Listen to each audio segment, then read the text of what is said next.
Hi గురు, నేను మీ రవితేజని. మన subscribers అంతకు ఒక చిన్న విన్నపం అయితే చూద్దాం అనుకుంటున్నాను.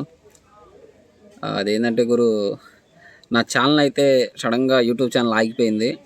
ఒక 10 డేస్ క్రితం పాత ఛానల్ అయితే ఆగిపోయింది.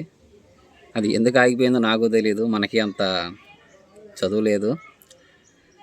అయితే డీలా పడకుండా మళ్ళీ ఇంకో ఛానల్ అయితే రన్ చేశాను.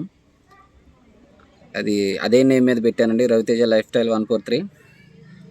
పాత ఛానల్ పేరేనమాట. ఇప్పుడు ఇదంతా ఎందుకు చెబుతానంటే, ఇప్పుడు నేను పెట్టిన వీడియోస్ పాత సబ్స్క్రైబర్స్ కూడా వెళ్తున్నాయి. వాళ్ళు ఏమనుకుంటున్నారంటే, నేను ఆల్రెడీ సబ్స్క్రైబ్ చేసాం కదా అని అనుకుంటున్నారు. లేదు గురు, ఇది కొత్త ఛానల్, ఆ ఛానల్ డిలీట్ అయిపోయింది. కొంచెం దయచేసి సబ్స్క్రైబ్ చేయండి, ప్లీజ్ రిక్వెస్ట్ మీ.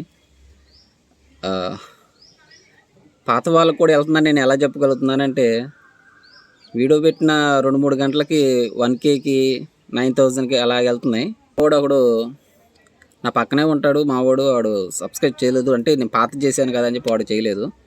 నేను పెట్టిన వీడియోస్ వాడికి వస్తున్నాయి. వాడు నాకు చెబుతున్నాడు, ఏందన్నా ఇవాళ ఈ వీడియో పెట్టావా అని అడుగుతున్నాడు. అరే నువ్వు సబ్స్క్రైబ్ చేసావా అంటే, ఎప్పుడో చేశాకన్నా అంటున్నాడు. అలా కాదు తమ్ముడు, ఇది రీసెంట్గా పెట్టిందిరా, చేసావా అంటే, లేదన్నా అంటే సబ్స్క్రైబ్ చేస్తే అప్పుడు చేశాడనమాట. అప్పుడు అనిపించింది నాకు, అంటే పాత వాళ్ళు కూడా వెళ్తున్నాయా అని.